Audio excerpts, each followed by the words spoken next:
Assalamualaikum warahmatullahi wabarakatuh.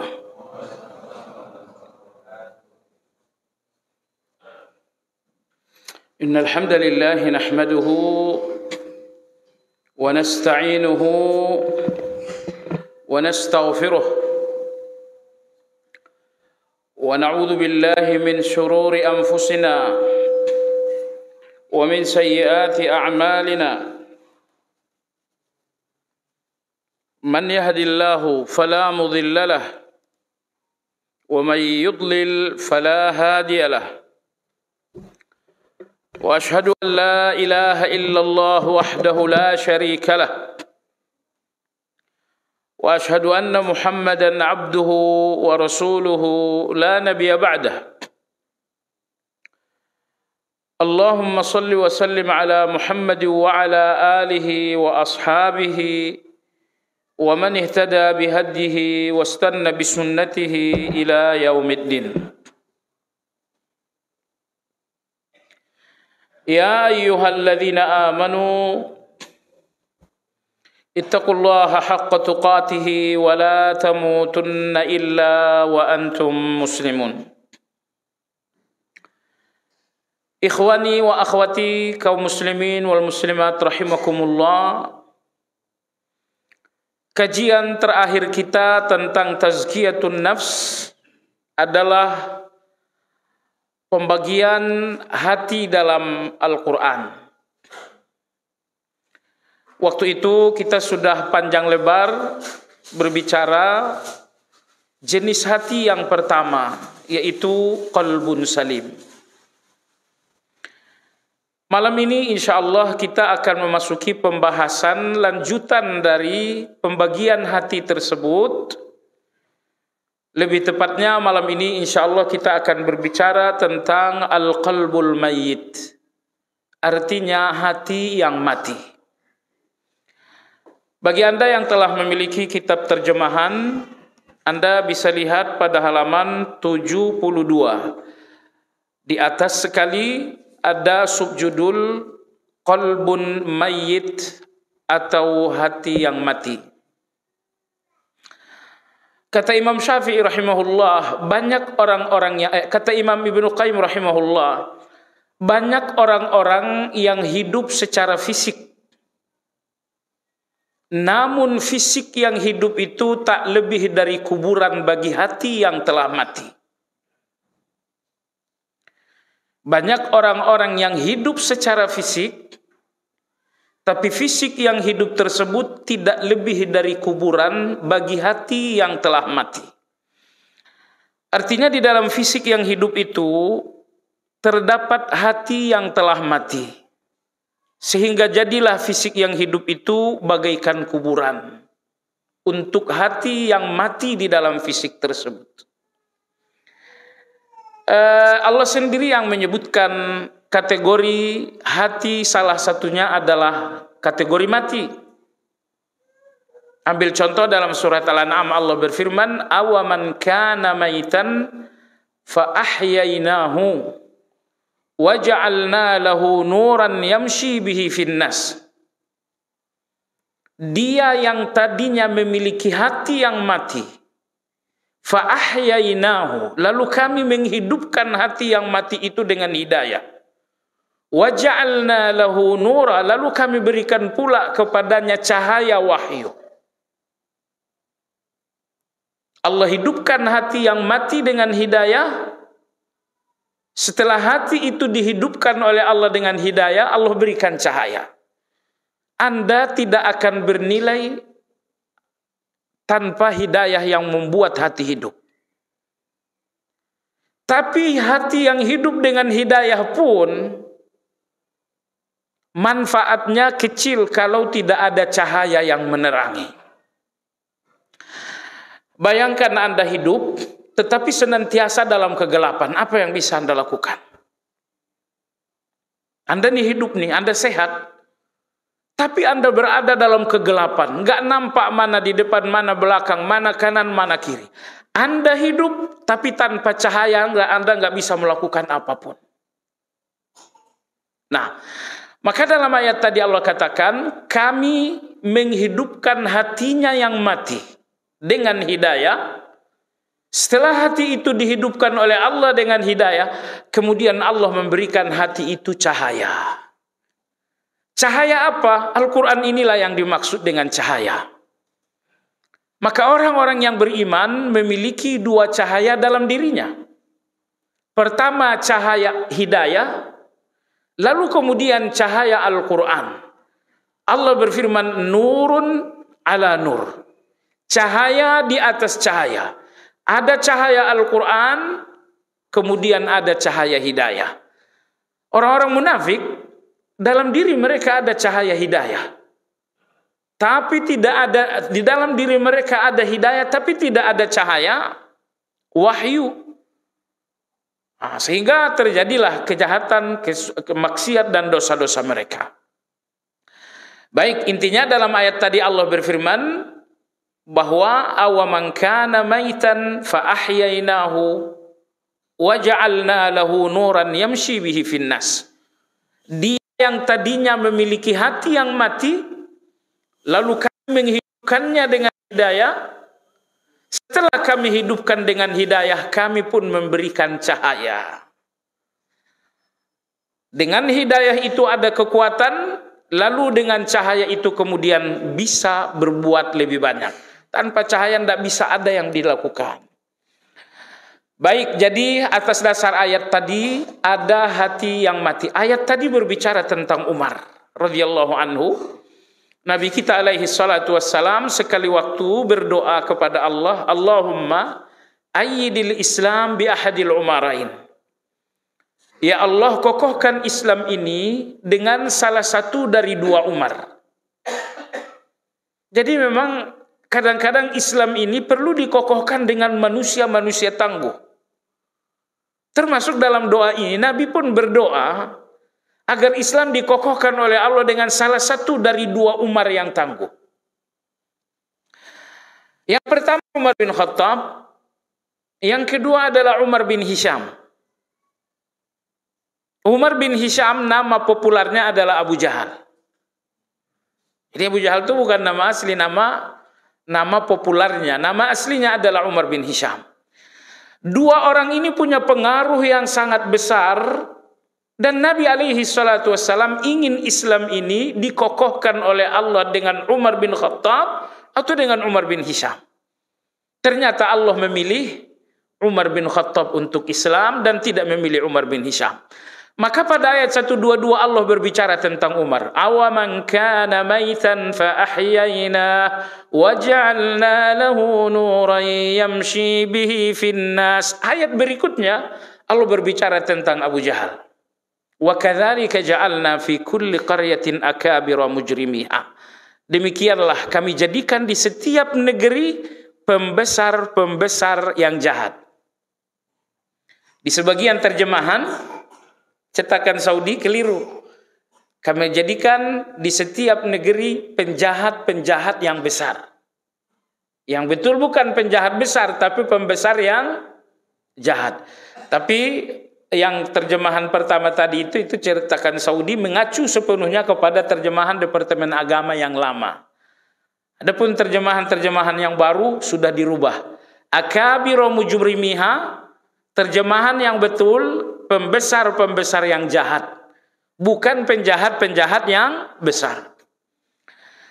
Nanti dalam pembahasan Qalbun Mayyit ini, penulis akan berulang kali menyebutkan hawa nafsu. Beliau juga nanti akan menyebutkan berulang kali syahwat. Nah, kita ingin clearkan dulu kata-kata tersebut secara definitif agar kita tidak keliru, tidak salah, tidak dangkal memahami apa syahwat, apa nafsu, apa hawa. Apa hawa nafsu? Jamaah sekalian, ketiga kata ini berulang kali disebutkan oleh Al-Quran. Kadang-kadang Allah menyebutkan satu, kadang-kadang Allah menggandengkan. Misalnya Allah Subhanahu wa taala berfirman, "Wa amma man khafa maqama rabbih wa nahan nafsa." Allah sebutkan nafsu tanpa kalimat lain. Tapi dalam ayat lain Allah menyebutkan nafsu bergandengan dengan hawa. hawa nafsu. Allah berfirman, iyattabi'una illa dhanna wa ma tahwal anfus. Kadang-kadang Allah tidak menyebutkan nafsu, tidak menyebutkan hawa, tidak pula menggandengkan keduanya, tapi Allah menyebutkan syahwat. Allah berfirman, zuyyina lin-nasi hubbus syahwat. Baik jamaah sekalian, ada hawa, ada nafsu, ada syahwat. Dalam bahasa Indonesia kadang-kadang digabung hawa nafsu, sesuai dengan Al-Quran juga. Jamaah sekalian, ketiga istilah ini meskipun berbeda, tapi nyaris sama. Ya, hawa, nafsu, syahwat. Sehingga perbedaan tipis antara ketiganya justru membuat kita kesulitan, sehingga bolehlah dikatakan bahwa ketiga-tiganya sama karena perbedaannya sangat tipis. Apa yang dimaksud dengan hawa nafsu atau syahwat? Jawabannya jamaah sekalian adalah mailun nafsi ila ma yuhibbuhu. Segala keinginan-keinginan yang kembali kepada fisik dinamakan dengan hawa nafsu. Segala keinginan-keinginan dalam hubungannya dengan fisik dinamakan dengan hawa nafsu. Anda ingin makan, itu hubungannya dengan fisik. Anda ingin minum, hubungannya dengan fisik. Anda ingin melihat pantai yang indah, hubungannya dengan fisik. Anda ingin menikah, hubungannya dengan fisik. Semua keinginan-keinginan yang hubungannya dengan fisik dinamakan dengan nafsu, dinamakan dengan hawa, dinamakan dengan syahwat. Nah, dalam diri manusia Allah meletakkan dua hal. Yang pertama Allah meletakkan kalbu, yang kedua Allah meletakkan nafsu. Di dalam kalbu itulah Allah subhanahu wa ta'ala meletakkan keimanan. Lalu di dalam nafsu itu Allah meletakkan keinginan. Jadi kalbu adalah rumah iman dan nafsu adalah rumah keinginan. Kalbu dengan iman cenderung kepada nilai. Tetapi nafsu dengan keinginan cenderung kepada kenikmatan-kenikmatan. Jemaah sekalian, di antara kasih sayang Allah, apapun yang menjadi kebutuhan, lebih-lebih kebutuhan yang menentukan hidup dan mati, Allah membuatnya nikmat. Tidak ada kebutuhan alamiah kita yang tidak nikmat. Makan dan minum, kebutuhan alamiah menentukan hidup dan mati. Allah membuatnya nikmat. Bahkan qada hajat untuk mengeluarkan makan dan minum itu, Allah pun membuatnya nikmat. Pernikahan itu kebutuhan, Allah pun membuatnya nikmat. Manusia tanpa kebutuhan akan mati. Agar manusia berjuang untuk kebutuhan itu, maka Allah membuatnya nikmat. Coba Anda bayangkan kalau perkawinan itu misalnya sakit, tidak ada orang nikah. Kalau misalnya makan itu sakit, mana ada orang yang makan? Kalau qada hajat itu misalnya sakit, mana ada orang yang qada hajat? Tapi agar hidup ini baik, agar hidup ini berjalan, semua kebutuhan-kebutuhan yang menopang hidup, Allah subhanahu wa ta'ala menjadikannya nikmat. Masalahnya, manusia kadang-kadang tidak bisa membatasi diri untuk mengejar kenikmatan itu. Nah, seharusnya mengejar kenikmatan jangan mengabaikan hati di mana ada keimanan. Nah, baik jamaah sekalian yang saya hormati. Jalan menuju Allah sangat banyak. Salat ini jalan menuju Allah. Puasa jalan menuju Allah. Semua ibadah Allah sebutkan sirat, jalan menuju Allah. Jadi di depan Anda ada begitu banyak jalan, tapi kapan Anda mulai berjalan? Anda akan mulai berjalan menuju Allah apabila hati dan nafsu bekerja sama.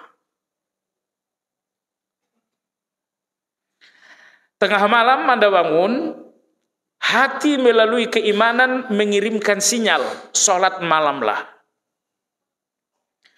Tapi nafsu tidak memberikan keinginan untuk sholat malam itu. Jadikah Anda sholat malam? Tidak. Selesai subuh, hati melalui keimanan mengirimkan sinyal, bacakanlah zikir pagi. Tapi nafsu tidak memberikan keinginan untuk zikir pagi itu. Akhirnya Anda nggak zikir pagi. Nah, tapi coba bayangkan, ketika hati ini melalui keimanan memberikan sinyal zikir pagi, lalu nafsu menyambut sinyal itu dengan keinginan. Keinginan itulah tenaga. Maka Anda pun duduk setengah jam, seperempat jam untuk menyelesaikan zikir pagi. Malam hari Anda bangun, dalam hati ada iman memberikan sinyal, lakukan salat malam. Dan nafsu ini memberikan keinginan terhadap salat malam itu. Ketika salat malam telah menjadi keinginan, Anda pun akan melakukannya.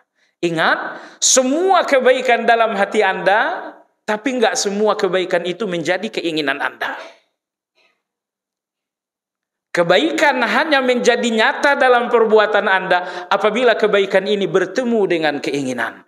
Kebaikan datang dari iman atau hati, keinginan ini datang dari nafsu. Kajian tazkiyatun nafas ini perlu karena nafsu ini harus dididik. Prajurit terbesar untuk hati adalah nafsu. Itu prajurit terbesar. Karena semua sinyal-sinyal dalam hati berupa keimanan-keimanan tadi, ini tidak akan menjadi nyata, menjadi perkataan, menjadi perbuatan kalau nafsu ini tidak memberikan keinginan itu. Nah, oleh sebab itu jamaah sekalian, prajurit terbesar hati adalah nafsu. Masalahnya, prajurit yang satu inilah yang selalu berkhianat kepada hati. Prajurit yang satu ini sering sekali membangkang kepada hati. Maka muncul istilah muhasabatun nafs. Menghisap nafsu. Memperhitungkan nafsu. Karena nafsu ini kalau tidak dimuhasabah, dia akan terus melakukan pengkhianatan terhadap hati. Baik jamaah sekalian. Jadi hati dengan isi keimanan kecenderungannya adalah nilai kebaikan. Nafsu dengan isinya adalah keinginan, kecenderungannya adalah kenikmatan-kenikmatan. Hati di dalamnya ada iman, kecenderungannya adalah nilai kebaikan, pahala, kebenaran. Tetapi nafsu yang isinya adalah keinginan, kecenderungannya adalah kenikmatan-kenikmatan. Nah, baik jamaah sekalian yang saya hormati, qalbun salim adalah hati yang sehat. Ketika hati seseorang sehat, kesehatan hati ini akan melimpah kepada nafsu sehingga nafsu pun menjadi sehat. Maka kalau kalbunnya kalbun salim, nafsunya pun menjadi nafsul mutmainnah. Kalau kalbunnya adalah kalbun yang berpenyakit, maka nafsunya akan menjadi nafsu al-lawamah. Tapi kalau kalbunnya adalah kalbun yang mayit, maka nafsunya akan menjadi nafsul ammarah. Nah ini, tetapi kalbun inilah yang perlu kita perbaiki karena segala kebaikan yang ada di dalam kalbu akan melimpah kepada nafsu. Baik, mari kita lihat catatan penulis tentang qalbun mayyit alias hati yang mati. Insya Allah Anda semuanya tidak memiliki qalbun mayyit. Anda tidak memiliki hati yang mati. Karena qalbun mayyit itu hanya ada di dalam tubuh orang-orang kafir. Namun tentu wajib kita pelajari ya, agar kita bisa menghindar.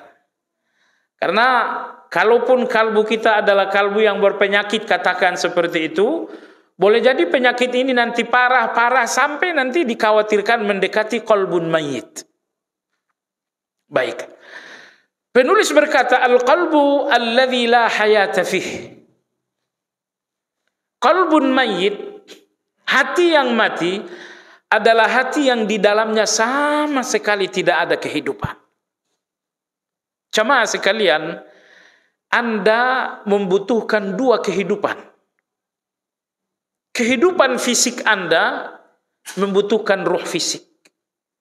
Dan kehidupan hati Anda membutuhkan iman. Maka Al-Quran Allah sebutkan dengan ruh. Karena Al-Quran ini adalah kehidupan hati. Allah berfirman, wa kadzalika auhayna ilaika ruham min amrina. Muhammad, demikianlah kami wahyukan kepadamu ruh. Allah menyebutkan Al-Quran dengan ruh. Baik.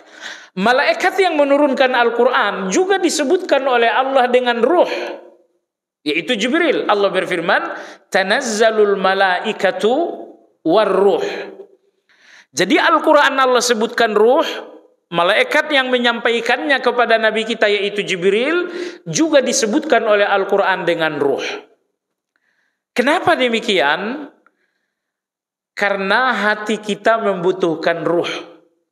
Dan ruh dari hati, dan ruh untuk hati ini adalah keimanan yang sepenuhnya terkandung di dalam Al-Quran. Nah, ketika Allah sebutkan Al-Quran ini ruh, dan ruh itu adalah kehidupan, nyatalah bagi kita semua bahwa tidak mungkin hati seseorang memiliki kehidupan yang baik kalau hati itu tidak dekat dengan Al-Quran. Dengan kata lain, Al-Quran adalah habitat hati. Al-Quran adalah habitat hati. Sepanjang hati ini selalu berhubungan dengan Al-Quran, hati ini sehat. Tapi kalau antara hati dengan Al-Quran tidak ada hubungan atau jarang ada hubungan, ini hati pasti sakit. Maka dalam ayat lain Allah berfirman, wa shifaa'un lima fis sudur. Al-Quran ini syifa, penyakit, kesembuhan. Al-Quran ini syifa, kesembuhan. Kesembuhan lima fis sudur. Ketika Abdullah bin Amr radhiyallahu taala anhu sudah berada di usia layak menikah, ini kisah diriwayatkan Imam Muslim.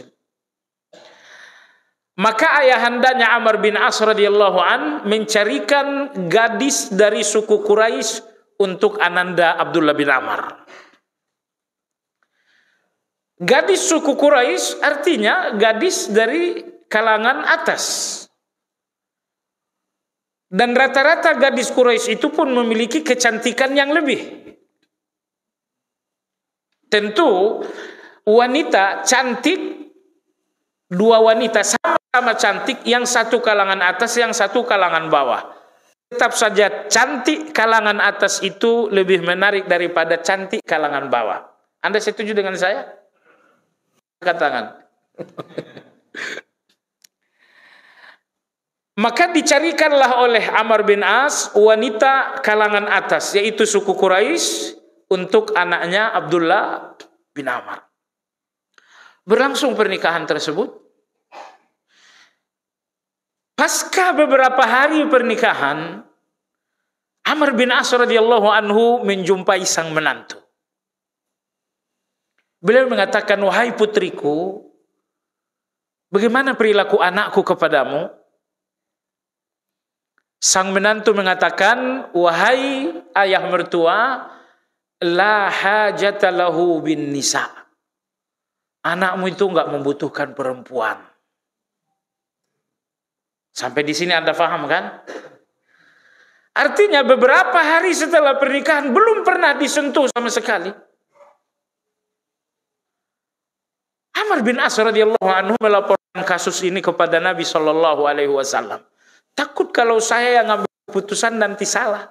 Keputusan yang salah itu memperburuk masalah. Lalu Nabi kita alaihi salatu wassalam hendak buru-buru melakukan justice, beliau memanggil, beliau bertabayun. Nabi bersabda kepada Abdullah bin Amr, "Wahai Abdullah, madza sana'ta bil Qur'an?"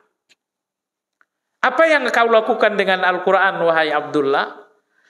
Beliau mengatakan, "Ya Rasulullah, aku mengkhatamkannya sekali dalam sehari." Kata Nabi SAW, "Jangan. Khatamkan 1 kali dalam 30 hari." Abdullah bin Amr mengatakan, "Ya Rasulullah, aku bisa lebih cepat." Kata Nabi, "Khatamkan dalam 10 hari." Beliau berkata, "Ya Rasulullah, aku mampu lebih dari itu." Kata Nabi, "Kalau begitu khatamkan dalam 3 hari. Dan tidak boleh lebih dari itu." Kan tidak boleh khatam Quran lebih cepat dari 3 hari, kecuali bulan Ramadan. Di bulan Ramadan silakan. Imam Syafi'i dalam bulan Ramadan khatam Quran sehari semalam sebanyak 2 kali. 1 kali siang, 1 kali malam. Itu masuk akal nggak tuh? Ya, untuk beliau masuk akal. Kalau untuk kita belum masuk akal. Nah, kalau Anda cerita tentang diri Anda itu dustanya ketahuan banget. Diam saja. Jadi Abdullah bin Amr radhiyallahu an, anak muda baru menikah dengan anak gadis, cantik dari kalangan papan atas. Tapi karena pergaulan dengan Al-Quran, lupa dengan istri di rumah.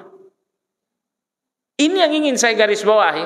Oleh sebab itu jamaah sekalian, ulama-ulama kita mengatakan bahwa membaca Al-Quran, mengkhatamkan Al-Quran 1 kali dalam 40 hari hukumnya sunnah muakkadah. Yang dinamakan dengan sunnah muakkad, sunnah tapi nyaris sampai kepada wajib. Ulama kita menegaskan 40 hari. 40 hari harus sudah khatam Al-Quran. Nah, ada dalilnya? Dalilnya 40 hari tidak ada. Nabi kita saja tadi menyarankan khatamkan dalam 30 hari. Maka saya ingin katakan kepada Anda jamaah sekalian, Allah sebutkan Al-Quran dengan ruh. Malaikat yang menurunkan ruh itu pun dinamakan ruh. Kenapa? Karena ruh hati Anda adalah Al-Quran. Maka saya katakan, Al-Quran itulah habitat hati, karena Allah menyebutkannya ruh. Maka jangan pisahkan hati ini dari habitatnya. Hati ini akan sakit. Parah-parahnya hati itu akan mati.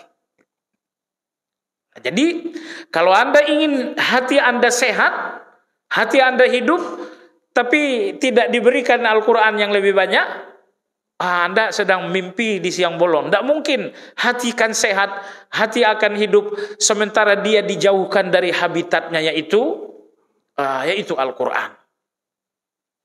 Baik. Jadi penulis mengatakan al-qalbul ladzi la hayata fi, qalbun mayyit adalah hati yang memang di dalamnya tidak ada kehidupan. Fahuwa la ya'rifu rabbahu wa la ya'buduhu bi amrihi wa ma yuhibbuhu wa yardah. Qalbun mayyit itu enggak mengenal Allah sama sekali. Dia mengenal tokoh-tokoh dunia, mungkin dia pun bergaul dengan artis-artis papan atas. Dia pun sangat dekat dengan konglomerat dunia, tapi dia enggak mengenal Allah Azza wa Jalla.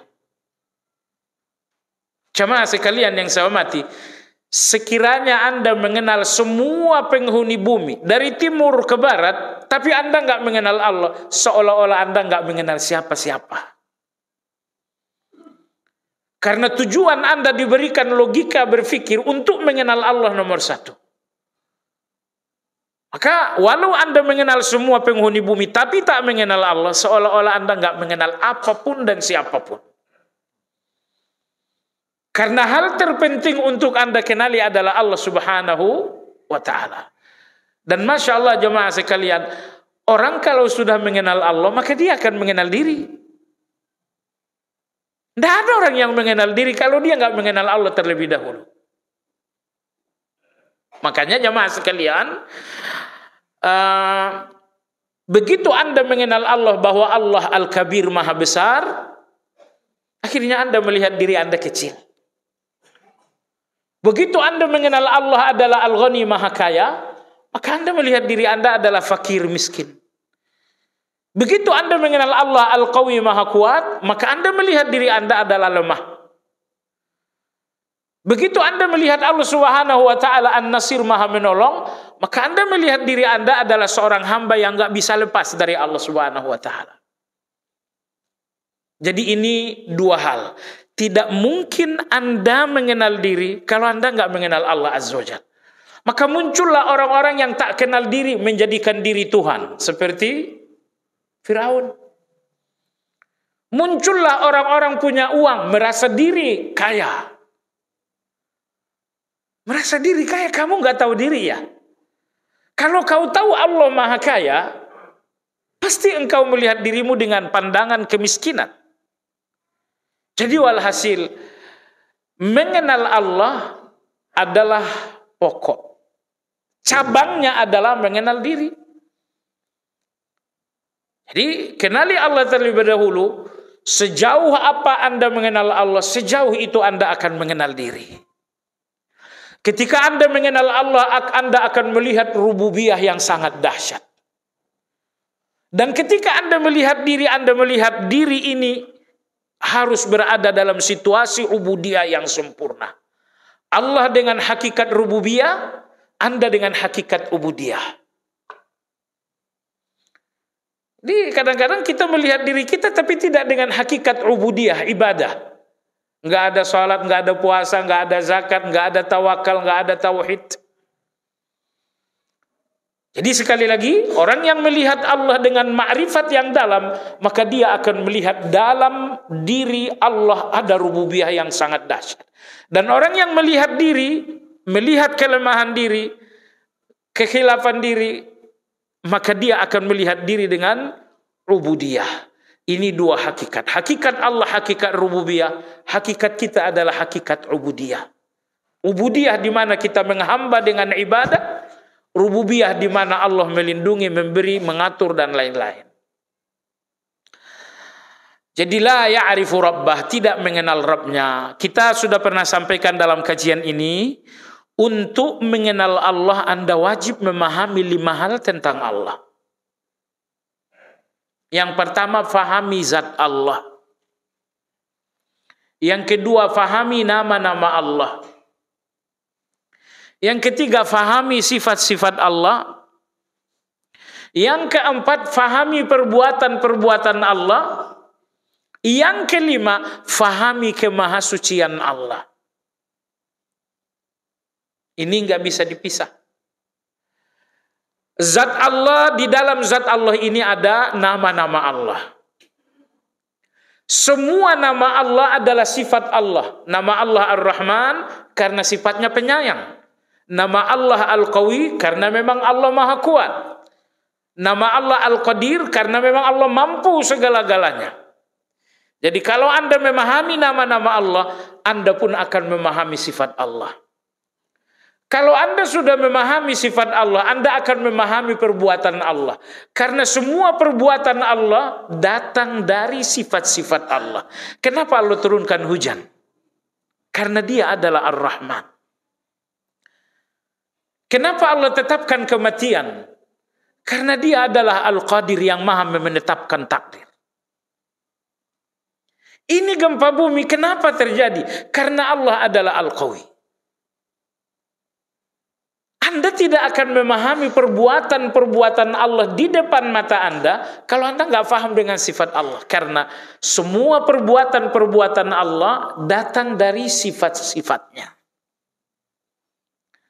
Maka banyak perbuatan Allah yang bagi banyak orang bingung karena mereka nggak memahami sifat Allah Azza wa Jalla.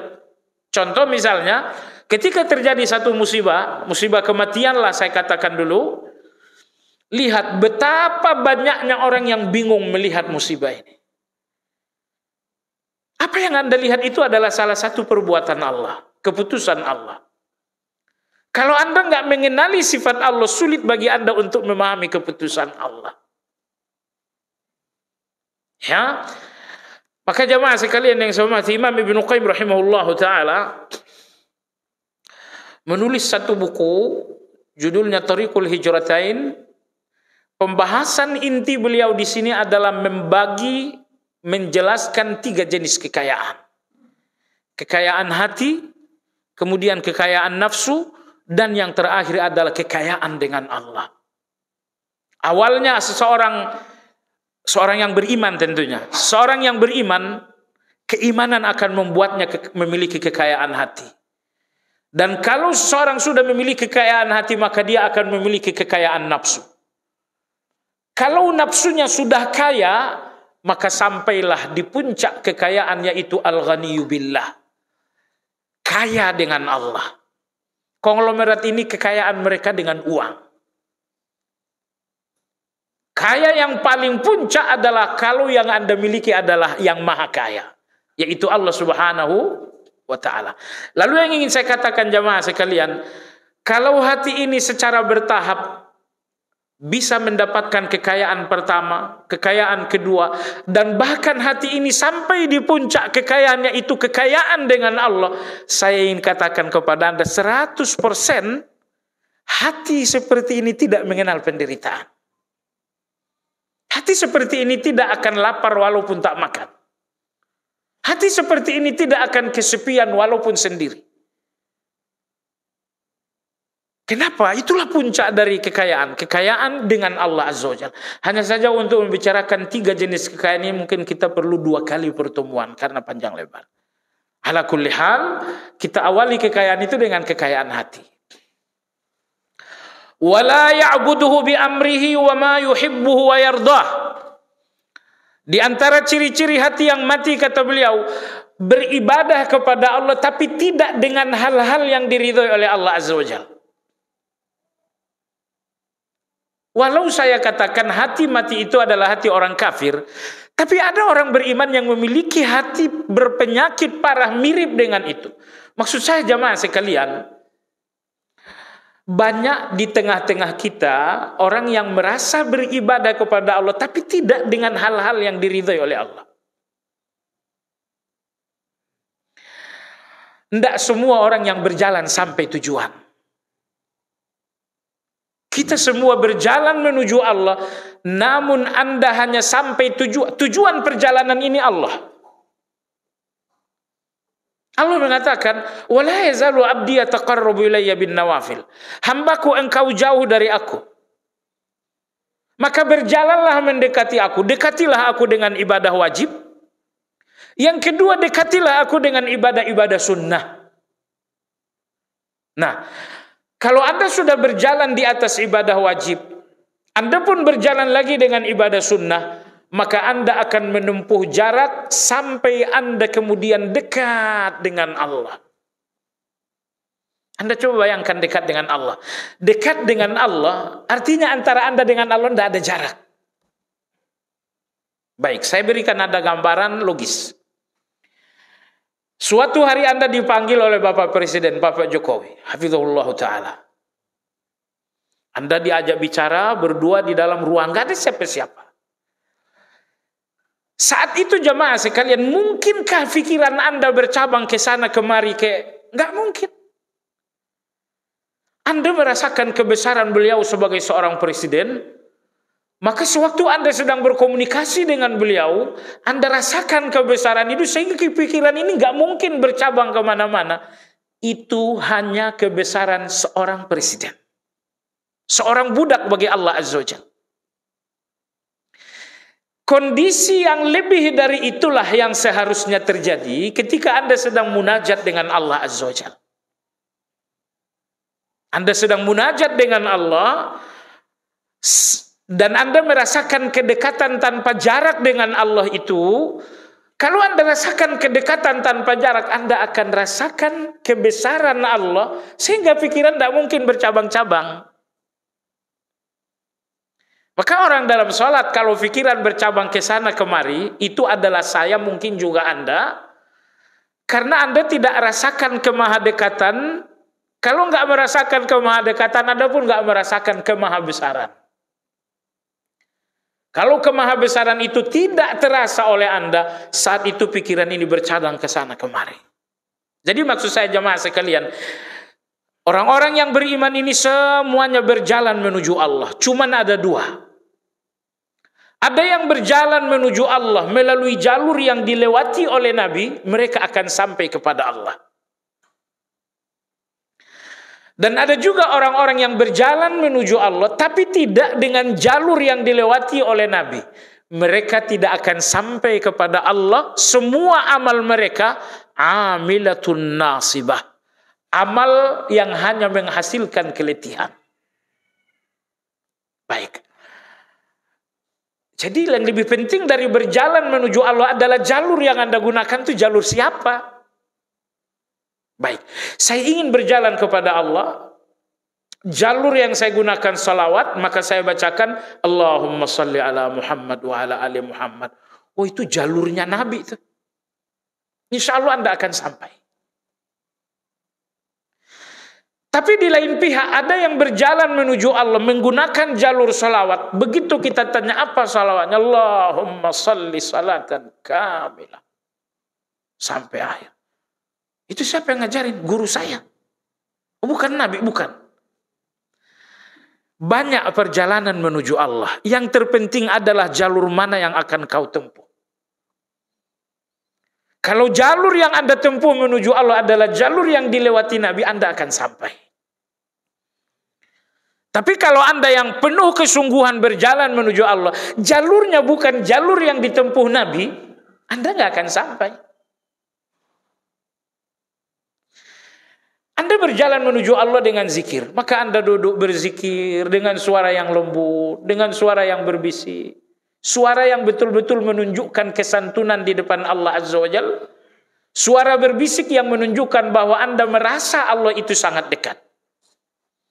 Oh, itu jalur Rasulullah itu. Anda akan sampai.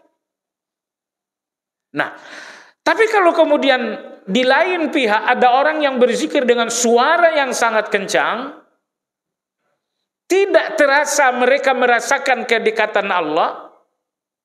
Dalam surat Al-A'raf, Allah melarang berzikir dengan suara. Akhirnya katakan, ini bukan jalur Nabi yang seperti itu. Perjalanan ini tidak akan sampai tujuan. Nah, lalu saya dengar salah seorang guru mengatakan, kenapa kita perlu berzikir dengan suara kencang? Kata beliau, karena hati kita ini memang tuli. Hati ini tuli, hati ini lalai.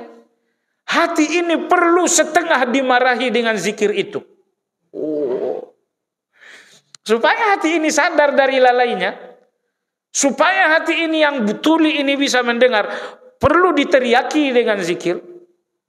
Oh, saya bilang, diteriaki dengan zikir supaya dia mendengar. Dibentak dengan zikir supaya lalainya hilang. Nah, itu sih gak ada dalilnya harus begitu. Hati terhadap zikir membutuhkan maknanya, bukan suaranya. Baik jamaah sekalian. Bal huwa waqifun ma'a syahawatihi wa ladzatihi walau kana fiha sakhatu rabbih wa ghadabuhu. Orang-orang yang hatinya mati, kata beliau, adalah orang-orang ambisi hidupnya cuma satu, mengejar kenikmatan walaupun di dalam ada kemurkaan Allah. Itu orang yang hatinya mati. Satu-satunya ambisi hidup mengejar kenikmatan. Kalau Anda hidup dengan hati yang sehat, yang Anda kejar adalah kebaikan. Tapi kalau hati sudah mati, yang dikejar adalah kenikmatan. Antara kebaikan dan kenikmatan sering bertolak belakang. Maka di sini beliau mengatakan, orang-orang yang berhati mati, ambisi hidupnya cuma satu, mengejar dan menghimpun kenikmatan sebanyak mungkin, terlepas apakah kenikmatan itu Allah suka atau Allah tidak suka. Fahuwa la yubali idza faza bi syahwatihi radiya rabbuhu am sakhat. Hati yang mati itu enggak peduli Allah ridho atau Allah benci, yang penting saya sampai kepada keinginan. Hati yang mati itu enggak peduli apakah Allah murka, Allah mengutuk, yang penting saya mencicipi kenikmatan lebih banyak.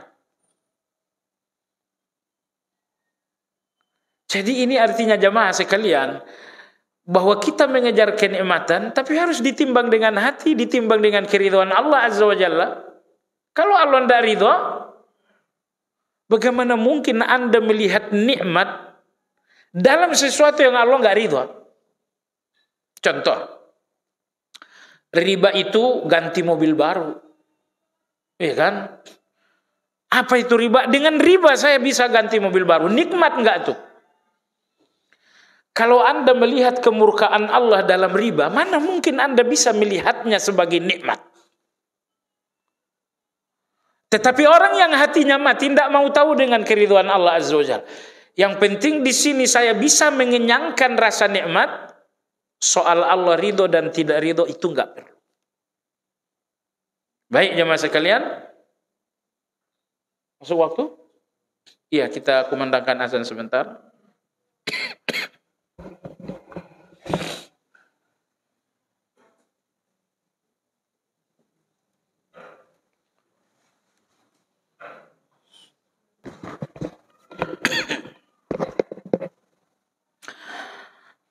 Di sini ada satu tulisan tentang qalbun mayit, betul-betul menarik, dan ini oleh penulis dikutip tentu dari hadis Nabi sallallahu alaihi wasallam.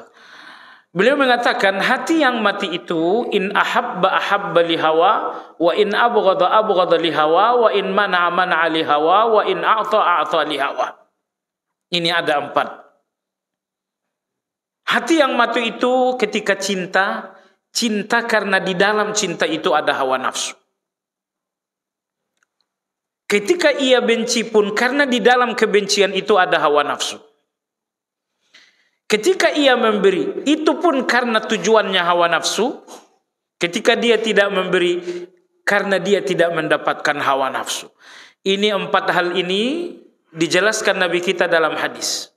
Alaihi salatu wassalam, beliau bersabda, man ahabba lillah wa abghadha lillah wa a'ta lillah wa mana'a lillah faqad istakmala al-iman. Kata Nabi, siapa yang melakukan 4 hal ini berarti ia telah menyempurnakan iman. Yang pertama, mencintai karena Allah. Saya katakan mencintai karena Allah ini sangat susah. Imam Zunnun al-Misri rahimahullah, beliau mengatakan kapan seorang dinamakan mencintai karena Allah? Beliau mengatakan la yazidu bil ata wa la yanqusu bil jafa. Cinta karena Allah itu tidak bertambah dengan pemberian dan tidak berkurang karena tidak diberi. Saya kasihkan Anda uang 1 miliar, cinta itu enggak bertambah. Anda datang minjam uang 5.000, saya enggak kasih. Cinta itu enggak berkurang. Kalau cinta Anda bertambah dengan pemberian, berkurang dengan tidak adanya pemberian, Anda tidak mencintai karena Allah. Anda tidak mencintai karena Allah.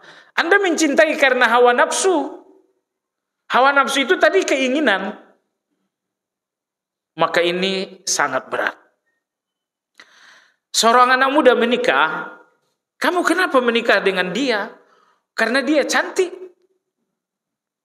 Kalau kau menikah karena cantik, cantik itu untukmu. Kenapa menikah dengan dia? Oh, dia kaya. Kalau kau menikah karena dia kaya, kaya itu untukmu. Kau menikah dengan dia karena dia pintar, pintar itu pun untukmu. Artinya motif nikah pertama cantik itu keuntungan untukmu. Kaya itu keuntungan untukmu. Dia pintar, pintar itu keuntungan untukmu. Ternyata di alasan yang keempat kamu mencintainya karena pintar baca Quran. Ini yang untuk Allah. Ini yang untuk Allah. Kenapa mencintainya? Oh, dia kepada orang tua sangat berbakti. Ini untuk Allah. Cuman tadi alasan cinta Anda kepada istri Anda, pertama dia cantik, kedua kaya, pintar. Lalu yang keempat, dia seorang yang birrul walidain. 3 alasan untuk Anda, 1 alasan untuk Allah. Mungkinkah ini dinamakan mencintai karena Allah? Hah? Maka sorry, saya katakan artis-artis itu mustahil dicintai karena Allah. Kecuali kalau mereka berhijrah gitu ya. Tapi bahwa ada seorang artis dinikahi karena nilai keartisannya, maka artis itu tidak mungkin dinikahi karena Allah. Satu-satunya alasan menikahi mereka adalah nafsu.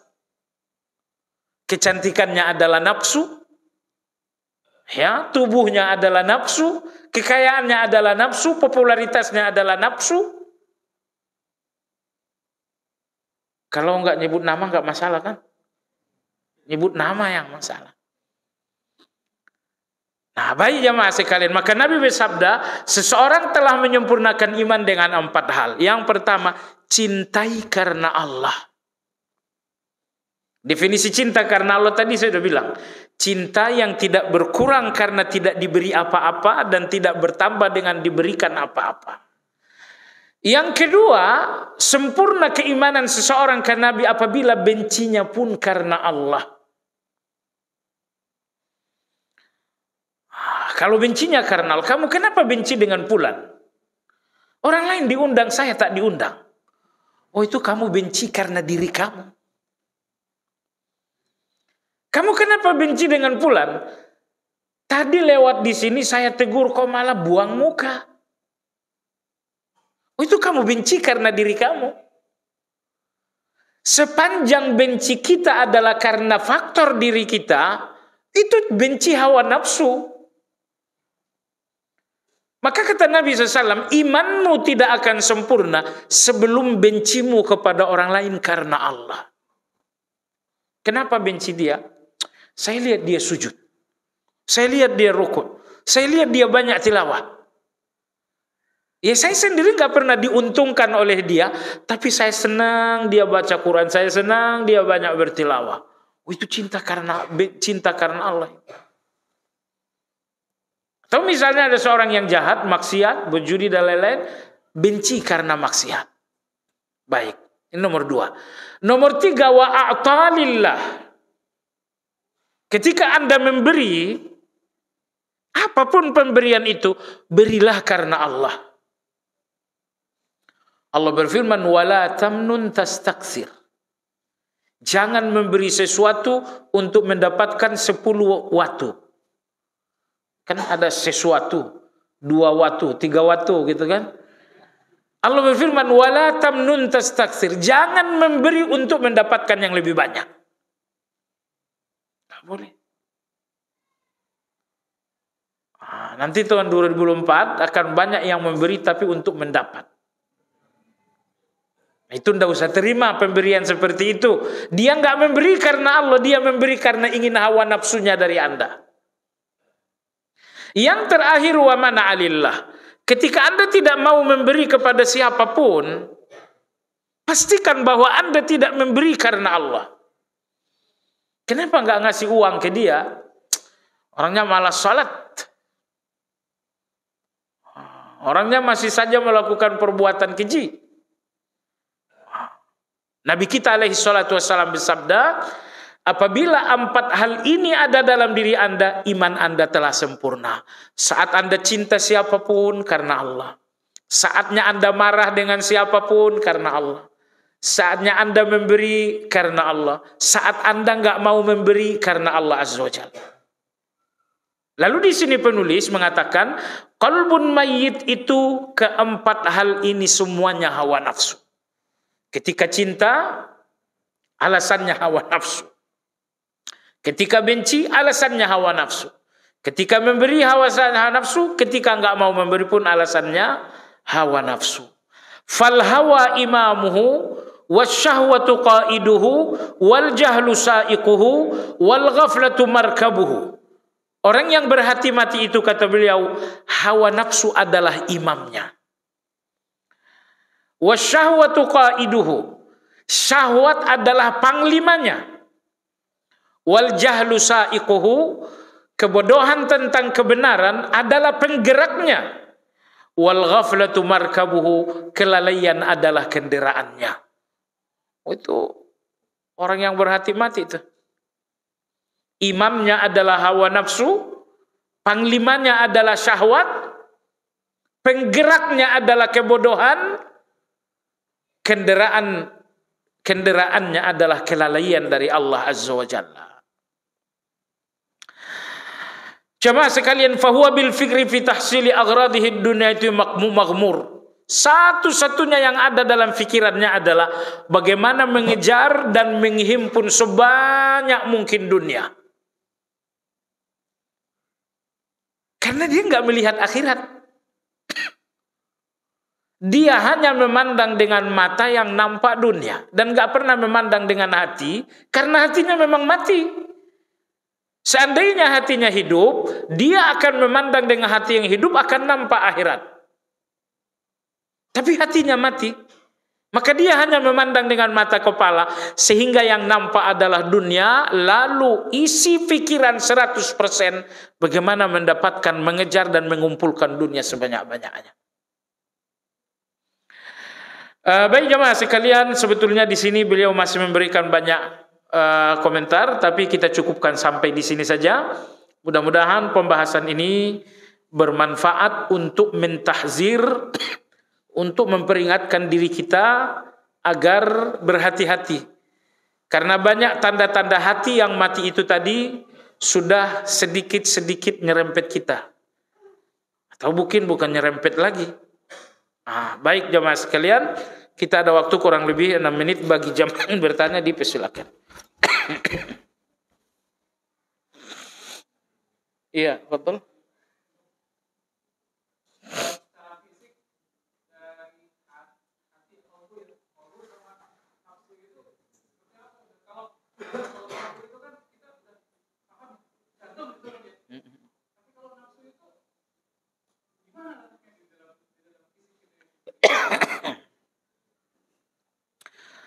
Baik, ini salah kaprah berabad-abad di Indonesia bahwa kalbu diartikan dengan hati. Yang betul kolbun itu artinya apa? Jantung. Bukalah semua kamus, kolbun pasti diartikan dengan jantung. Baik. Jadi kolbu itu adalah jantung. Keimanan itu, itulah fungsi dari jantung itu. Fungsi dari kolbu, keimanan itu dia nggak berwujud benda, tapi keimanan itu, itulah fungsi dari hati itu.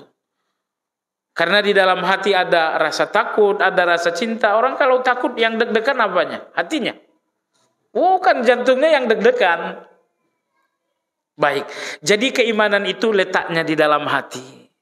Lalu di mana letak dari nafsu itu? Jamaah sekalian, nafsu itu letaknya menyebar. Ada nafsu dalam pandangan kita, ingin melihat A, ingin B, ingin C. Ada nafsu dalam pendengaran kita. Intinya, di mana letak keinginan itu, keinginan yang sifatnya fisik, disitulah nafsu itu. Maka nafsu itu menyebar di tubuh kita. Ada nafsu dalam pandangan, ada nafsu mata, ada nafsu telinga, ada nafsu lidah, ada nafsu perut, ada nafsu tangan, ada nafsu kaki, ada nafsu alat kelamin juga. Jadi di mana ada keinginan, disitulah nafsu itu ada. Mata ini ada keinginan memandang, oh di situ ada nafsu. Lidah ini ada keinginan berbicara, di sana ada nafsu. Maka sebetulnya setiap anggota-anggota tubuh itu bergerak dengan keinginan itu. Dan tanpa ada keinginan, nggak ada gerak. Ntar malam keinginan ada, nggak ada. Anda tidur nanti malam, keinginan Anda padam. Sewaktu keinginan itu padam, semua anggota tubuh Anda juga nggak ada yang bergerak. Mata Anda nggak melihat, tangan Anda nggak bergerak. Kenapa?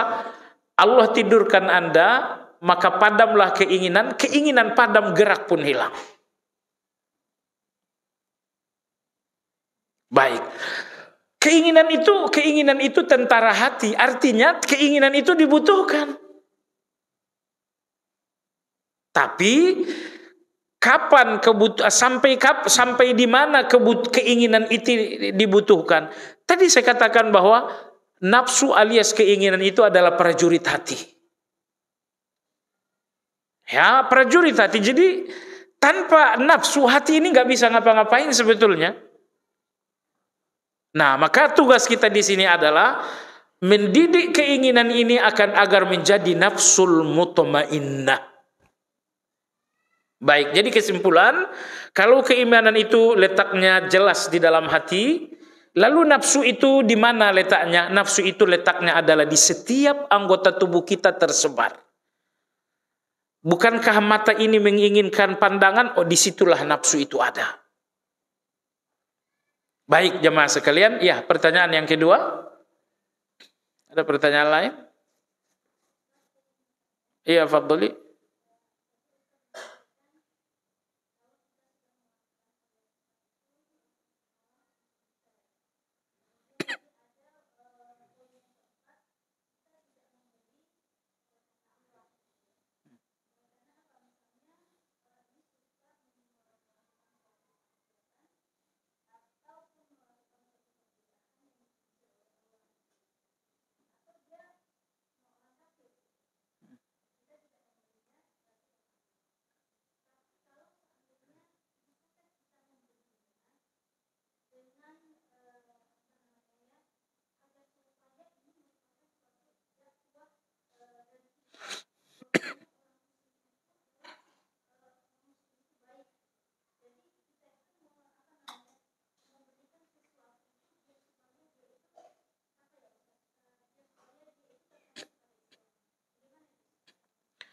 Persis.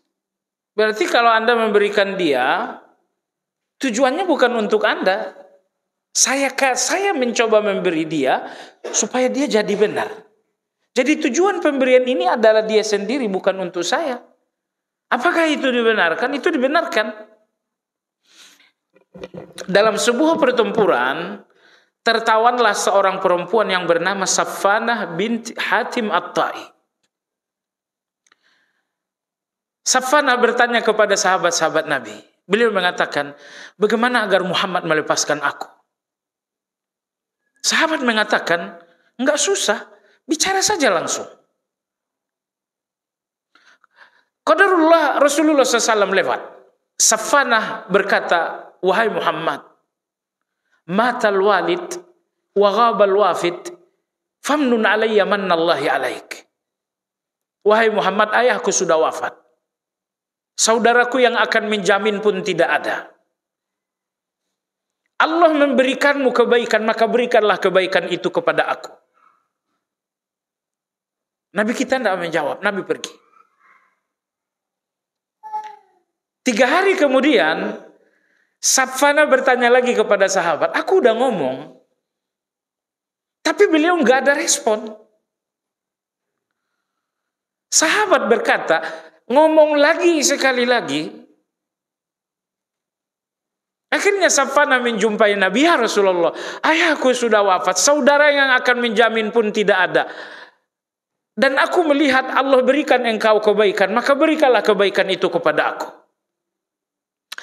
Kata Nabi SAW, wahai Safwanah, kalau nanti ada kafilah yang bisa mengantarkanmu ke kampungmu, kabarkan aku. Dari kemarin sebenarnya aku ingin menyuruhmu pulang, tapi tidak ada kafilah yang membuatmu aman dalam perjalanan. Maka nanti kalau ada kafilah lewat dan melewati kampungmu, kabarkan aku. Rupanya kemarin Nabi diam bukan karena beliau cuek, tapi karena memang belum ada kafilah. Beberapa hari kemudian datanglah kafilah yang akan melewati perkampungan tempat tinggal Safwanah. Oh, dengan ceria beliau menjumpai Nabi. Beliau berkata, wahai Muhammad, ada kafilah akan melewati kampung saya. Kata Nabi SAW, apakah mereka dapat dipercaya? Saya nggak bisa melepaskanmu kalau mereka nggak aman untukmu. Subhanallah. Kata Nabi, aku nggak membiarkanmu pergi kalau mereka tidak aman dan terpercaya untukmu. Safwana mengatakan, ya Rasulullah, mereka terpercaya. Kata Nabi, tunggulah kalau begitu. Nabi SAW membelikan baju. Nabi SAW menyiapkan bekal perjalanan. Yang terakhir Nabi SAW memberikan kendaraan. Kata Nabi, wahai Safwana, ini baju pakailah. Bekalmu dalam perjalanan ini saya udah siapin.